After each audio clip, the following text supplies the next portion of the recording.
Well, today is the 18th of November, and we are so blessed to inform you that we are going to roll on with our topic of today, which is uh, identifying the real you. Once the speaker starts sharing, I'm going to kindly ask all of you to mute your microphone, and then we will avoid the background noises that keeps coming in. It brings in a little disorganization. And then I am kindly welcoming you all that have joined us today. We have Fade Mugurusi. We are really humbled that we have you oftenly. We have Joseph Kanyike. Thank you for logging on. Becky Nakaye, we really appreciate that you're with us today, and those that are watching us live on our Facebook page. All right, let's welcome Edwin Peter to take on this session. Edwin Peter, you're welcome.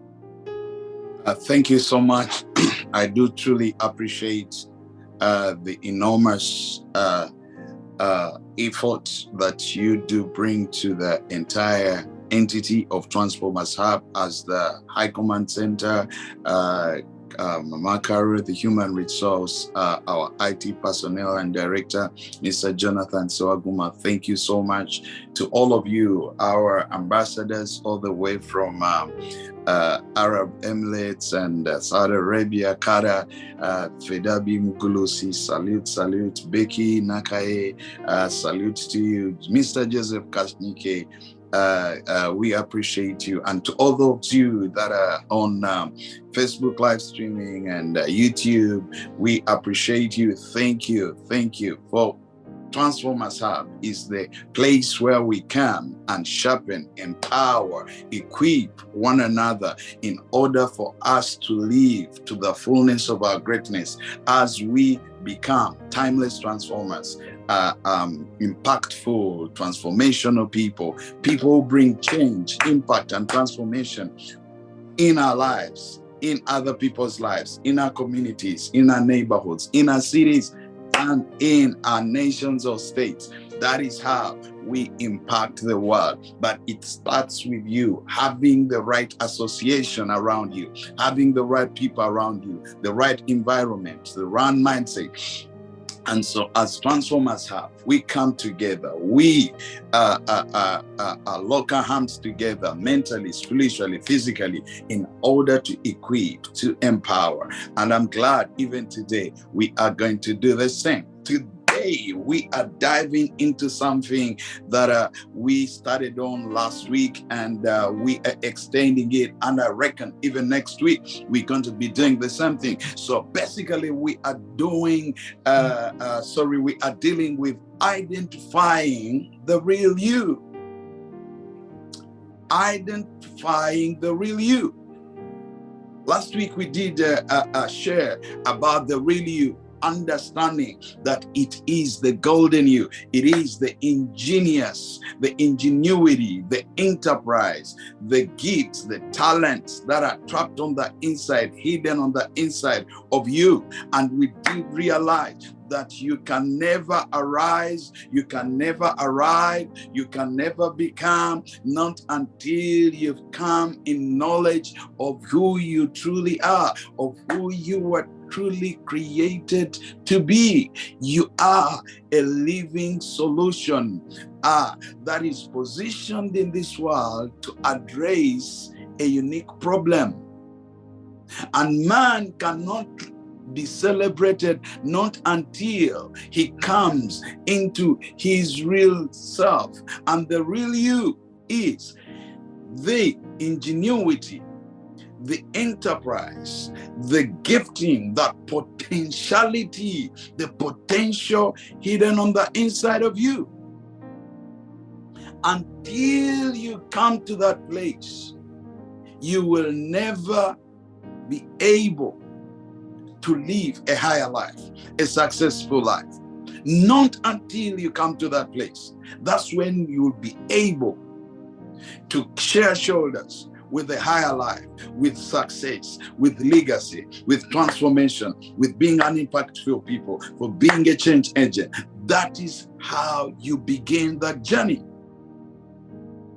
So it is important for you to understand the real you, because 90% of the men today are mere dummies of themselves. I repeat, 90% of the people today are mere dummies of themselves. Why do I have to say that? Why do I have to say they are dummies? Because dummy is not necessarily a human being. Dummies are only a replica, are only a reflection of what man looks like, but they are not actually existent. But when you find that dummy by the mall, by the shop side, by the store side, you may think it's a human being if they are clothed in, they are perfectly clothed up. You may be even in shock. Who is this guy looking at me? But he's not moving, because their appearance looks as human beings, but in the actual sense they are not. So today, so many men are actually mere dummies of themselves. They are not functioning in what they were really created to do. I want you to understand that 2% of the men, that are existing today, they are the bedrock of all the existing invasions and world-breaking discoveries that govern the entire world economy. Only 2% of men. That is why wealth of the entire world is in the hands of only 2%. The rest of the 98%, they are not. They are either beggars, they're either working for them. Why? Because man is literally reduced himself to becoming a mere copycat of the true self, of the real him. So the people that have taken an extra mile to be in position to identify who they are, who they really are, what they are in terms of ingenuity, potentiality, enterprise, industry, giftings and talents.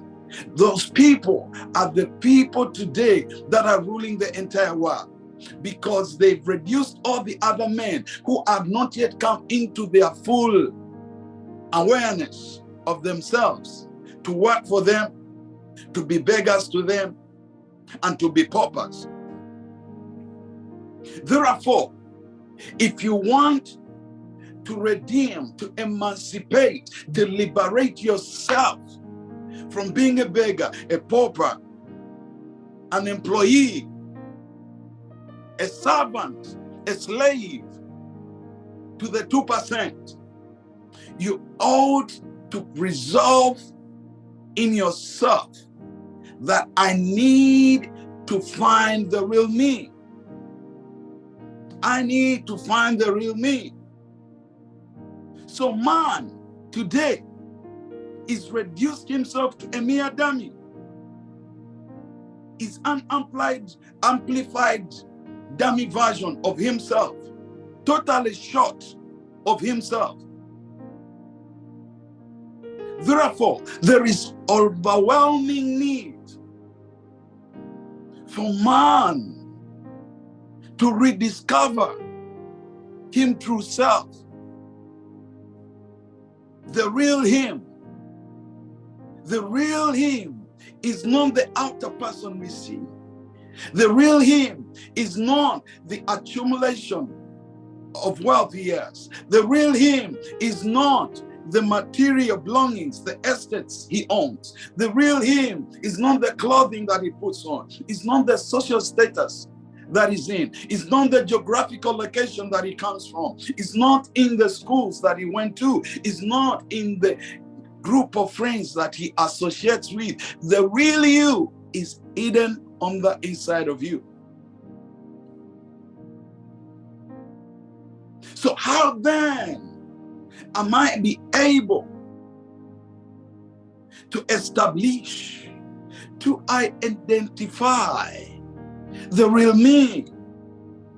Oh yes, you're talking about the real you. Oh yes, you've given me the 12 truths about the real you. How then do I identify the real me if it's hidden on the inside of me?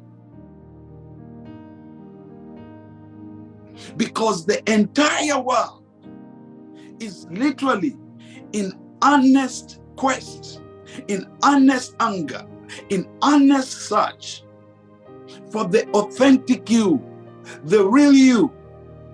Because in the real you are lying solutions that the world craves for to address its existing unique problems. Not in the geographical location you come from, not which city you work from, not from which house you come from, not from which family name you hold, not in which schools you came from. No, the real you is hidden on the inside of you.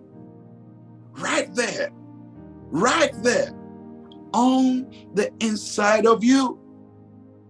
All you need to do is to do a self-inventory to identify the real you. That's why we come together on such platform, for us to be able to help, to understand. A lot of people went in my inbox and started asking, therefore, how do I get to know? How do I identify? What are some of the prompters, the indicators of my real me?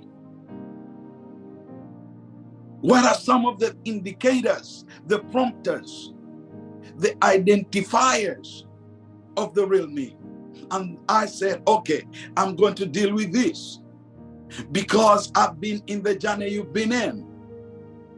You know, therefore, every individually standing man in his own design, there is a real them, you know, that they need to offer to the world, for the world to be able to celebrate them by offering back appreciation for the services they provide.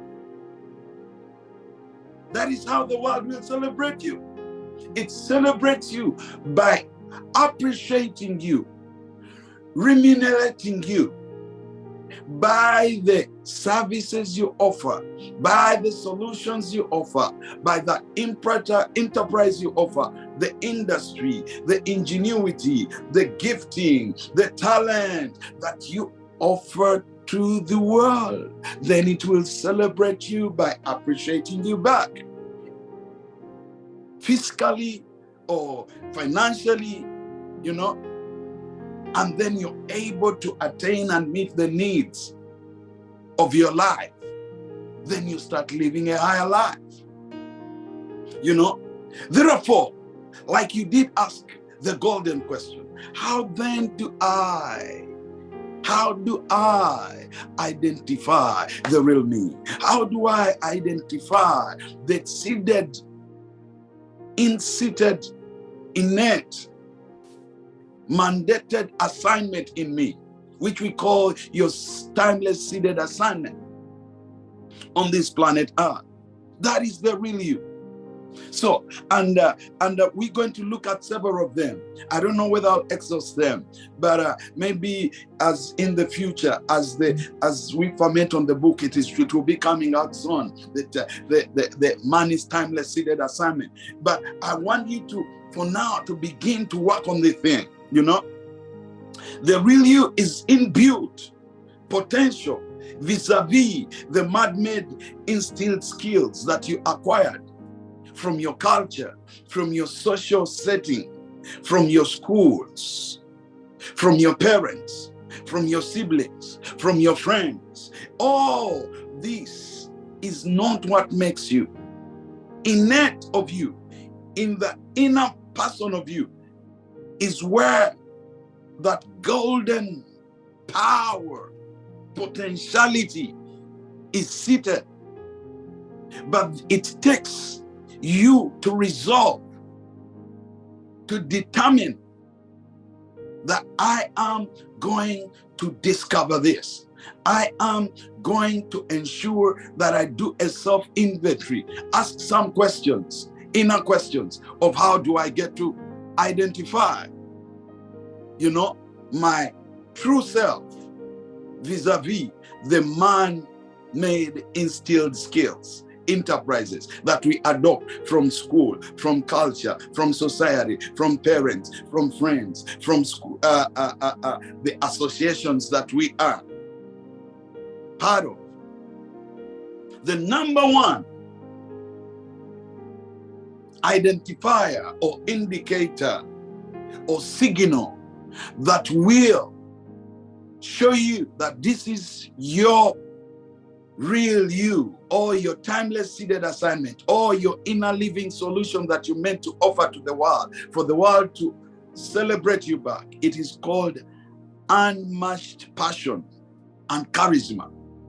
Anything you find yourself in that you have too much passion and charisma for you to serve in, oh my goodness, you had better start questioning that thing. You had better take critique and time to understand, why do I have passion for this thing? Why do I have a lot of charisma around this thing? Every time I get an opportunity to serve in it, I feel God. I feel my passion is lifted. I feel my charisma is lifted. What is that thing that you do passionately, with love, with joy? You feel full of energy every time you get to do it. What is that thing? That thing that makes you feel, oh, you can do anything in this world. You do it with all your passion. You do it with all your charisma. You just love doing that thing. Oh, think again. That could be the real you. That could be the solution that the world is waiting for you to offer to it. Give it time, give it detail, and you will see what arises out of it. Number two, in interest of time, the rest you'll find it in books. Anything you do that you're willing to die and sacrifice yourself for it. I repeat, anything you're willing to die and sacrifice for, it could be the real you. That you are able to, you can exchange the whole world for it. What is that thing that you say, I am willing to die for it? I am willing to die for it. What is that thing? You say, I don't care. I can lose all the world. I can lose all the world that I have, but this one thing I will not let go. It gives you satisfaction. It brings passion. It brings life into you. What is that thing where you say, take it all, have everything, take my car, take my housing, take my reputation, take everything, but for this one thing I will not let you take it. I am ready to pour my blood. I'm ready to spill my blood. I'm ready to breathe my last breath. Without this one thing, I will not let it go.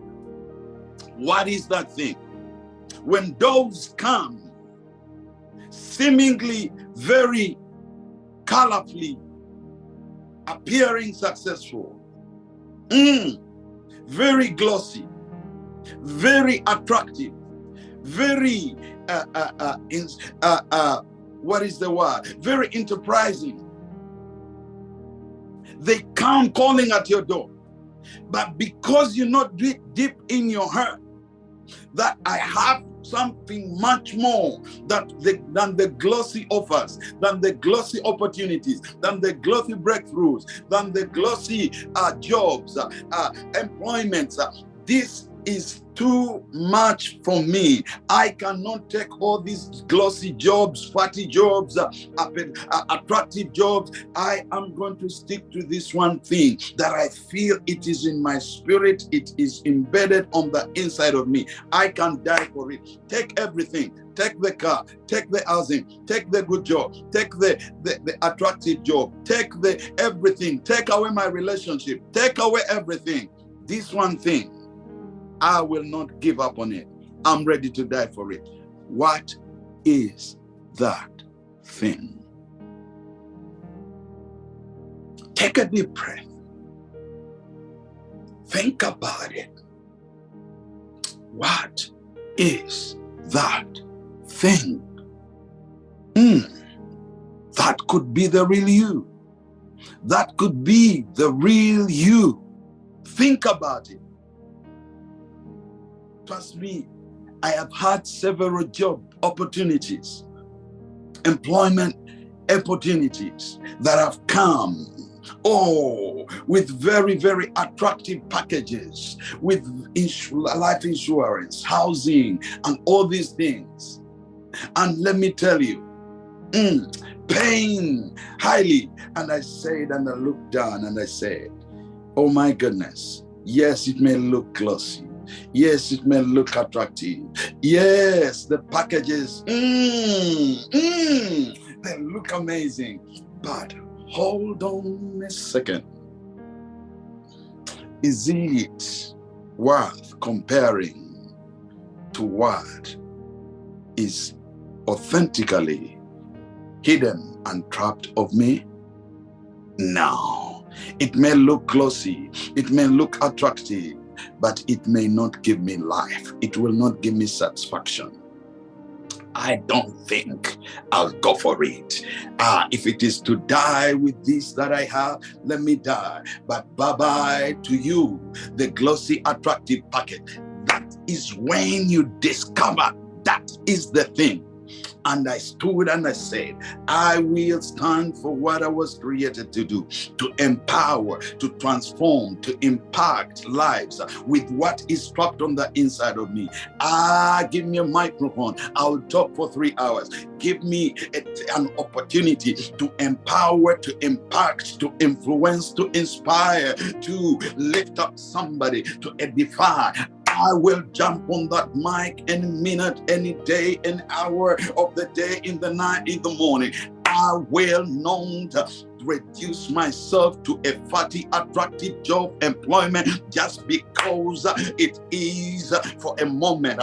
But I hold on to myself and say, there is too much more in the inside of me that I can use to impact, to change, to transform lives. So I cannot settle for crumbs because they look healthy right now, but they will not give me life. I hold myself together and say, I am much more than that. I will die for this one thing.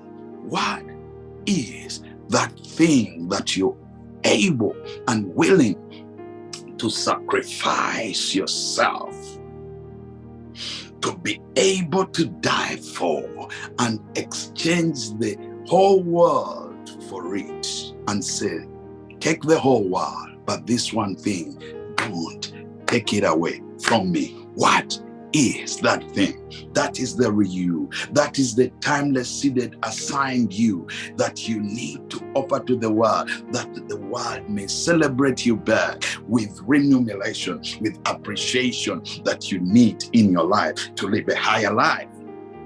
Number 3, what is that thing that you're willing to serve for free? What is that thing that you will be able to serve for free when you have no followers, when you have no people cutting you up, when you have nobody paying you money? You feel satisfaction when you do it. You feel good when you do it. What is that thing you're willing to serve without payment, without salary? What is that thing?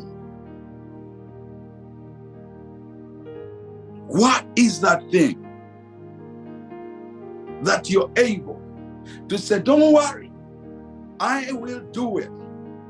I remember while I was still in Uganda, I used to go to schools and speak, and times even struggle to get transport to go to these schools. But I would go there, and some of these schools will literally give you nothing, and you will feel satisfaction that you spoke to these young students, that you spoke to these people. I've been in functions and events where they told me that oh, we will appreciate you with something, and I go there. I don't look at the money, I don't look at anything, but as long as I got an opportunity to be able to moderate and speak and be able to get people in the event running, I did this with all my heart, and even without a single pay, I did it successfully because I was empowering. I was doing something I love, and with that money, I knew this is me. This is the real me. I was born to empower, to impact, and bring life in places. And every time I stood on functions, on events, making things work together, I knew I was thriving. I was living a lot, not because I was going to be paid, not because they would give me anything. Even when they didn't give me anything, I left satisfied because somebody appreciated what I was willing to offer without payment. What is that thing that you will do without being paid, that you will have satisfaction? Because as you do it, when you discover it and continue to do it, eventually people will begin to celebrate you. People who used not to pay me, when they started to understand the impact, the transformation, the change that I was bringing to their events, that I was bringing to their schools, that I was bringing to their functions, they started to say, he is different, he is unique, he has a life in what he's doing, he needs to be appreciated. And they started to attach a price on me. Why? Because I started willing to offer myself without service. Because I started with willingness to offer my services without a pay, without a salary, without emulation, without appreciation. Why? Because I knew the real me, that nobody can take it away from me. Even though you don't pay me, I'm willing to offer it because my life is trapped into that real me. What is that thing?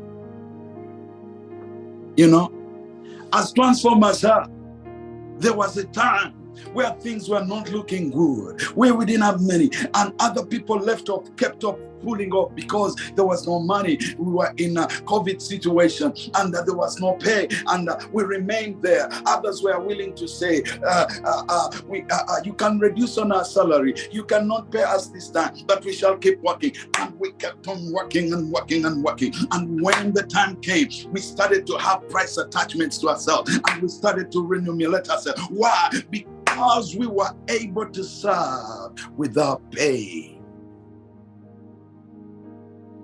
What is that thing you're doing that you're willing to offer? That you're willing to offer. That is the real you. That thing you do and willing to offer,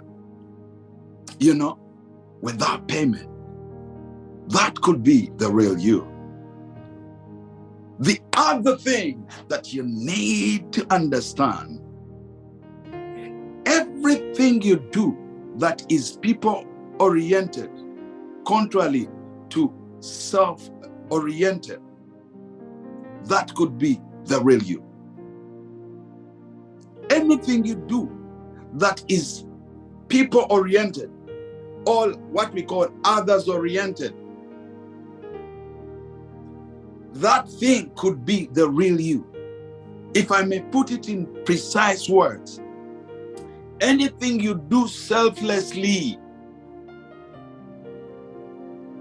it is not for your personal benefit, but it is for others' benefit. Hey, oh my God, that is one of the indicators that you've started to understand the real you? What is that thing that you offer to the people willingly? It is not about you. It is not about how you look, what you're going to receive, what is happening in your family, what are you going to, what do you have in need? Nowadays people ask, what is in it for me? That is what we ask.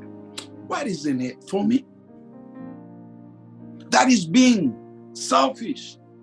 But anything you do that is selfless, it is beyond you. It is not about you. It is not what is coming in your pocket. It's not about what you're going to receive as a donation, as a gift, as a salary. What is that thing that it's not all centered around you, but it is centered about the recipient of your service. It's centered about the receiver of your ingenuity, of your enterprise, of your potential. What is that thing that it is not self-oriented but others-oriented? What is that thing? That could be the thing. Think about it. What is it that I do that it does not have anything to do with me, but it is for other people? It's not about me, my house, my children, my payment, my car, what is that thing that it is not about you, that you do and you feel it is targeting other people? Like TransformersHub, we are targeting other people. We are selflessly emptying ourselves. We don't receive any monies. We don't receive anybody calling us, this is what. No, we just give freely, and we are targeting people. It is not about us. We would say, this information is for us. We know it is about us, and it is just for the few of us. Let us just keep it to ourselves. No, we say, hey, come on, people.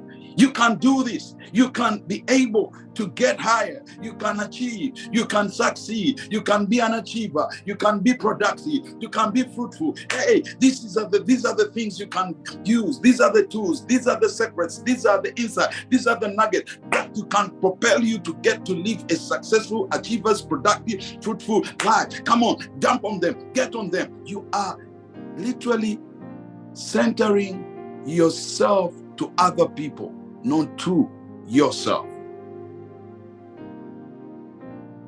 That thing you do that is others oriented, not self-oriented, that could be the thing. We shall go very fast. Time is running fast. The other thing, a thing that has childhood-like tendencies. Childhood-like tendencies or traces. What is that thing? What is that thing that you loved when you were still young? You loved it. You did it. I have Coach Barbara is not here, but she has this young daughter of hers. She's amazing. She's so enterprising. She's so innovative. This young girl, she loves crafting. She loves sewing. She loves coming up with designs of clothing. She makes her own clothing. She is in primary, but she makes her own clothing. And she creates books with clothing. She started when she was young. And she loved sewing. What are those childhood tendencies? And to now, even she started to think that she wants to be a designer, not a local designer in Uganda. She said, I want to be an international designer. That's what she tells her mom. And the mom was asking, how do I help her? And I was giving her the secret of how she can groom and continue not to beat her up. Stop you. What are you doing? What are you doing with the needle? You're going to hurt yourself. You are frustrating the real person that the world is waiting for. Oh, all the time you want to sew. You want you're with clothing. You're cutting your bed sheets. You're cutting this. You're cutting other people's clothing, because every time she would see old clothing, she would say, I can make something out of this. She gets a torn jean, she makes it into a bag. She makes clothing, small clothing, handbags out of dumped clothing. And then a parent, at times, because they have not come to the knowledge of what is the real you, they have not come to the knowledge that we have today of them knowing that inside everyone is hidden potential. So they start frustrating that child. They think he's being funny. Why doesn't she get in books? Why doesn't she get in books? Why doesn't she learn like others? Why doesn't she spend time doing other things with the others? She's all by herself trying to do her things. Why? Ignorantly, they don't know that they are sabotaging, suffocating, terminating the potential, the solutions that the world is waiting for this girl to be celebrated. They want them to live copycats, inauthentic versions of others that they thought that they are the ideal models of success. No. What is that childhood tendency? I started to speak when I was young in an Anglican church. Carol knows it. Mama Carol knows it. I was given to preach there in that Anglican church. I was in primary. I think I was around 8, 9. And they didn't have an English service.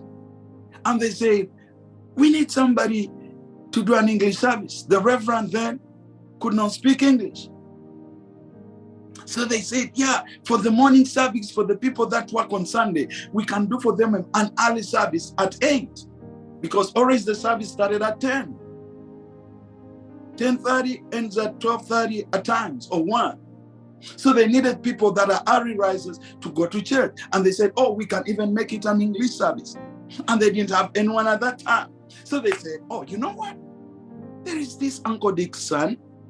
He has some little command of English. So the reverend called me. He told me, if you want to preach, this is what you do. You get a Bible verse, relate it with the world, day-to-day people's experience, and bang, you have preached the sermon. And I said, so how do you do it? So they prepared me. They gave me a verse that I would preach about. I go think about it. Then I came back. She corrected me and put me together and told me, bang. They put me in the podium. My head could not be seen. All what they did, they put a stool. So that my head only could be seen out of the pulpit. So I was preaching, and after that, everyone said, oh my goodness. That was the genesis of starting to speak, to empower, because someone identified what I was good at. And I loved it. And every Sunday I knew I should prepare something. I should get something ready. Because I loved it. I was not paid. Every Saturday I would be church, clean the church, watch the church, and then get to the reverend, tell him what I'm going to speak about, and then he corrects me. And on Sunday I'd be excited to do it. Without pay. I did it with passion. I was willing to die for it, because I woke up every Sunday at 5 a.m. in the morning, go fetch water, run to the well, collect water down, and then come back, wash the dishes, prepare the clothing I'm going to put on, and then bang, exactly 7:30 I'm at church, ready. Anglican church. This is a child of 8, 9 years. What is that childhood tendencies? If your parent, watch your kids, what is it that they love? Empower them. Help them. Childhood tendencies. The other thing, what is that thing that birds life into you, in your spirit. It consumes you with fire in your bones. Every time you do it, you feel life. You feel there is a spirit that consumes you. There is a consuming life, fire on the inside. What is that thing? Like right now, I feel life. Deny me food, deny me a vacation, deny me a travel, deny me a party, deny me, a function, friends, and I will consistently do this one thing. I don't care. What is that thing that you feel? It brings a spirit of life. It consumes your bones. What is that thing? I want to on that. Any other thing that you do, that you breathe, eat, sleep, and live it, that could be the thing. Breathe, eat, drink, and live it. You wake up, you breathe it, you feel it is your life. It is my breath. It is my breath. I can't do without it. It is my breath. It is my thing. I need it. If you're not doing it, you feel you're suffocating. Ask these people. I was, when I got to America, the team I work with, when we started putting things together, I became a truck driver. It was paying well. I'm telling you, well. I was driving interstate, paid well. I'm telling you, well. And I felt life was suffocating. Every time I was on the road, I could no longer reach you. I had to always get people. At times they are not there. And I felt my life was suffocating. Yes, I was earning well. Yes, in other people's eyes, he had a good job. Yes, he had a good apartment. Yes, he had a good car. Yes, to me, in the eyes of people, they saw a successful person. Good apartment, good clothing, good car. Is getting one of the best jobs that everyone desires, because it takes a lot of money for you, first of all, to go to the school of truck driving. Semi-trailers, they are long. The balancing of that trailer on the road, it is so big. It paid for you to go in that school, it is high. Then you're paid highly, you're paid well. And to the people, it is successful. Because you can attain a good apartment, you can attain a good car, you can take to your schools to private school, you can, But as much as I did that, my life was suffocating. I was not breathing the real me. I felt life was being choked. I was not enjoying it. I was on the road. Much as they were paying me after the week, I could feel my life was dying. I didn't have breath. Then I realized this was not the real me. To the world, they might think yes, but not me. I said, enough is enough. I wrapped it up and I came and told my team, I am putting down my driving gloves. I need life. I need to get back to the real me. And here I am. I am impacting, transforming, influencing, changing lives. What is that thing that you eat, drink, eat, live, and it is your breath of life? What is that thing? That could be the real you. The other thing, anything that empowers you vis-a-vis suffocation, it's almost related. It is a value additional. What is that thing that adds value to you? Anything that is value additional to you, please just know that is the real you. What is that thing that adds value? Life, power into you. Every time you do it, you feel energized, you feel empowered, you feel value added to you. When you're done with it, you feel, yes, I was able to impact, to influence, to inspire, to edify, to admonish someone's life. You don't need to change everyone's life. You just need that one person that you can impact. We were not created to impact everyone. Everyone has his own assignment and the people that he was addressed to solve their problems. So all you need is that one person. Don't seek for everyone. Seek for that one person. That's why even TransformersHub, when we have one person, we will roll on the live stream, on the YouTube, we don't care. There are times even nobody gives me a thumb up. On YouTube, I give myself a thumb up. On Instagram, I give myself a thumb up. On Facebook, I give myself a thumb up. I like my own self because I know I am a solution to somebody else. I don't rely and depend on other people's likes. There are people who cannot do this because they don't have followers. Hey, that means you are not created for it. It is not the real you. Let it go. You know? Because it's not going to add value to you. Let it go. But anything that is a value additional, jump on it and do it. Oh my God, time is fast spent. Whew. We will also finish this other part next time. But let me give you 2 more. And then I'll finish up with the other 7 identifiers, indicators of the real you. I love this. If you love this, just give me a high five. Give me a high five. If you don't give me a high five, I'm going to stop here. If you love it, give me a high five on your phone.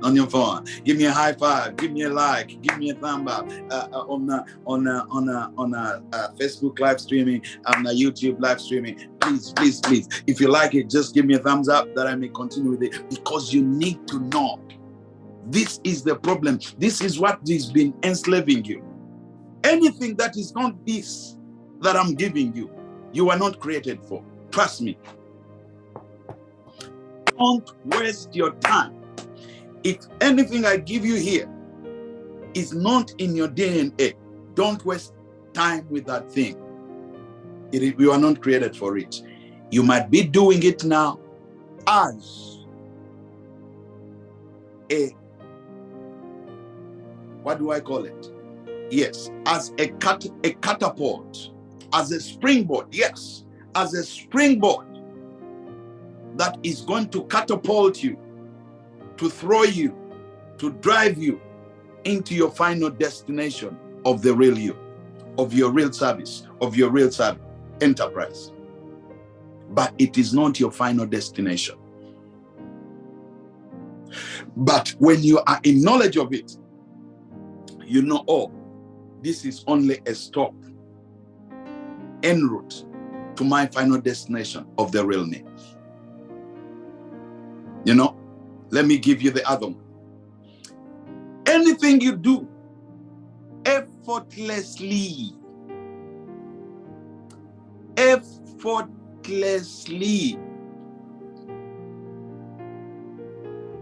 you know, what is that thing you're doing effortlessly? You don't have to be pushed. You don't have to be reminded. You don't have to struggle to do it. You just wake up and you start. Wake me up out of the bed and you tell me you need to speak about this. Immediately my life will come awake. I'll become awake and I'll start telling you, oh, we do this, we do this, we do this, we do this, because I am created to solve, to impact, to empower, to transform, to change lives. What is that thing that you do effortlessly? They don't have to push you. Every day in this office, right now it is 5. I am in the office by 3 a.m.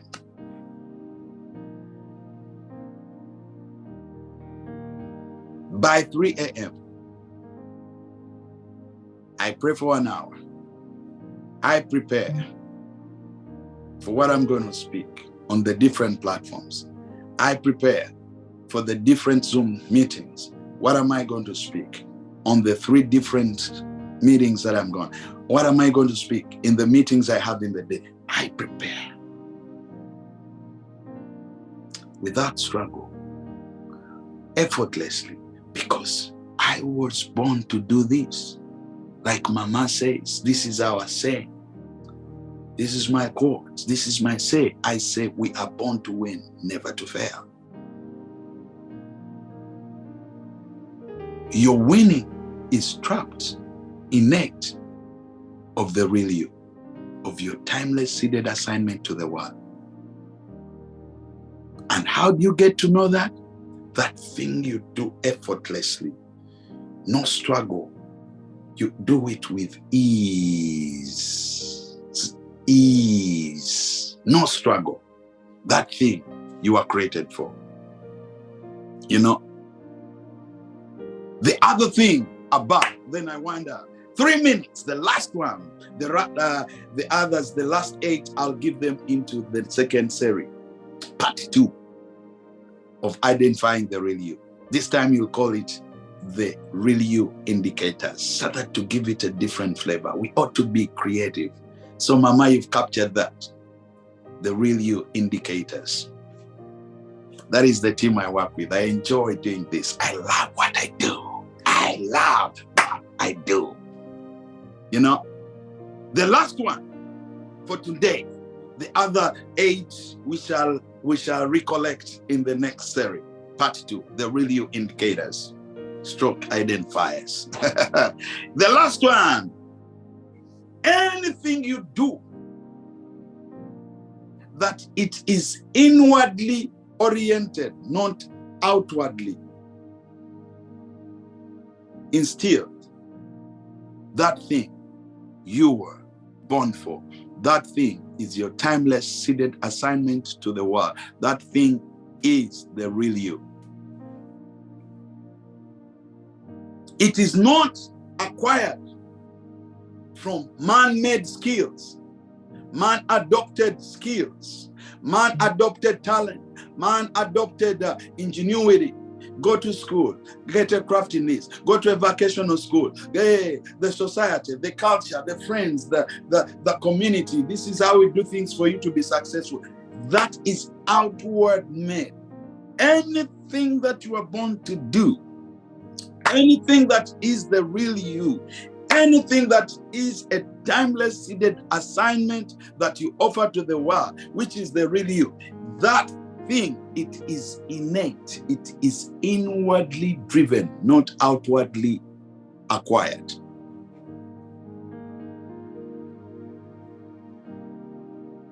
What is that thing? Because it is God-given. Then it made me put it in spiritual terms. It is God-given. It is not man-given. It's not culturally given. It is not societally given. It is not friendshiply given. It is not community-wise given. It is not neighborhoodly given. It is not geographically given. Those are outer acquired skills. It is inwardly driven. What is that gift? What is that gift? What is that real you that is inward, not outward? What is that thing that it is not by social affiliation, geographical affiliation, parent affiliation, family affiliation, culture affiliation, schools affiliation? What is that thing that you have on the inside of you that is inwardly driven rather than externally driven or acquired? What is that thing? That thing is the real you. Once again, I call upon you. Don't settle. Don't reduce. Do not compromise. Do not ever exchange the real you for the inauthentic opportunities, jobs, work, donations, and gifts at the expense of the real you. You're much more than just the attractive, lucrative jobs, businesses that are going to reduce you into a pauper. You're much more. Your success, your achievement, your higher life is hidden in the real you. And that real you is your gifting, your ingenuity, your hospitality, your enterprise, your industry, that passion that is trapped and hidden on the inside of you. How do you get to know it? Here is the secret. Once again, I sign out as Edwin Peter Sewankambo. For all of us that are easy to get it, for those ones here in the Western world, hard to pronounce Sewankambo, Edwin Peter, the timeless transformer. I'm born to influence lives, to impact and timelessly transform lives. That's why I am a timeless transformer. I am a true living solution, uniquely created to address world's unique problems. What is it you are created to solve? That is the real you. I sign out. Back to you, the High Commander, our HRR and our Director for IT.